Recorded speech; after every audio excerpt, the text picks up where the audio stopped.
സ്നേഹത്തിൽ അഷ്റഫ് കാരക്കാട്. ഞാനിപ്പോൾ ഉള്ളത് ഓങ്ങല്ലൂരുള്ളത്. ഒരു സ്ഥാപനത്തിൻ്റെ പേരിൽ അറിയപ്പെടുന്ന വ്യക്തിയാണ് നമ്മൾ ഓങ്ങല്ലൂർ. ലിബർട്ടി മുത്തു പറയും. അദ്ദേഹത്തിൻ്റെ ടെലിഷോപ്പ് വർഷങ്ങളുടെ പഴക്കമുണ്ട്. എന്നിരുന്നാലും അദ്ദേഹത്തിൻ്റെ ഷോപ്പിലേക്ക് വരുന്ന പ്രമുഖരായിട്ടുള്ള രാഷ്ട്രീയക്കാരും അതുപോലെ മന്ത്രിമാരും സ്ഥിരം കസ്റ്റമറാണ്. കാരണം അദ്ദേഹത്തിൻ്റെ ഒരു സ്റ്റിച്ചിങ് പ്രത്യേക ഒരു രീതിയാണത്. അത് മാത്രമല്ല അദ്ദേഹത്തിൻ്റെ ഷോപ്പിൽ ഒരുപാട് കളക്ഷൻസ് ഉണ്ട്. ജസ്റ്റ് പോയി കാണാൻ നമുക്ക് ഷോപ്പ്.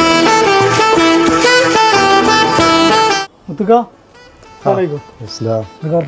സുഖാണ്. നോമ്പ് കഴിയാൻ പോവാണ് അല്ലേ? നോമ്പാ പകുതിയായി പോവാം. നമുക്ക് പുതിയ മറ്റേ വെറൈറ്റി എന്തൊക്കെയുള്ള ഡ്രസ്സുകൾ, പുതിയ മെറ്റീരിയൽ, ലിനൻ്റെ ഒരുപാട് ഐറ്റംസ് ഉണ്ട്. ആദിത്യ പോലുള്ള ഒരുപാട് ഐറ്റം ഉണ്ട്. ഒരുപാട് കമ്പനികളുടെ ഉണ്ട്. അതേമാതിരി അരവിന്ദിലുണ്ട്, മോണ്ടി എന്ന് പറഞ്ഞ കമ്പനിയുടെ ഉണ്ട്, കോട്ടൺ ലിന ഉണ്ട്. ഒരുപാട് ഐറ്റം ഉണ്ട്. ഡ്രസ്സ് പുറത്തു പോയി വാങ്ങേണ്ട ആവശ്യമില്ല.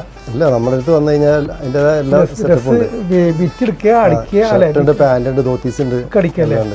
അന്വേഷിക്കേണ്ട ആവശ്യമില്ല. പോയിട്ട് അന്വേഷിക്കേണ്ട ഒരു ആവശ്യമില്ല. എല്ലാവരും ഉണ്ട്. എല്ലാവരും കുടക്കീഴല്ലേ? ഇത് എത്ര വർഷം പഴക്കമുണ്ട് നമ്മുടെ ഷോപ്പ്? നമ്മൾ ഒരു 10-25 വർഷത്തിന്റെ പഴക്കമുണ്ട്. ഫസ്റ്റ് ജ്യേഷ്ഠനായിട്ട് തുടങ്ങിയാണിത്. പിന്നെ അങ്ങനെ മൂപ്പരാള് ഗൾഫിൽ പോയി. അങ്ങനെ എന്തായാലും അതിൽ ഒരുപാട് രാഷ്ട്രീയക്കാരെ ആള് വരുന്നുണ്ട്. രാഷ്ട്രീയക്കാരുണ്ട്, പിന്നെ വാർത്താ ചാനലിലുള്ള ആൾക്കാരുണ്ട്, ഒരുപാട് സെലിബ്രിറ്റീസ്. പ്രമുഖരായ ഒരു ടീം വരുന്നില്ല ഷോപ്പിക്കല്ലേ? മാഷാ അല്ലാഹ്. എന്തായാലും സന്തോഷമുണ്ട്. നാട്ടിലിങ്ങനെ ഷോപ്പുകൾ നമുക്ക് എല്ലാവരും കാണിക്കാൻ പറ്റി നമുക്ക്.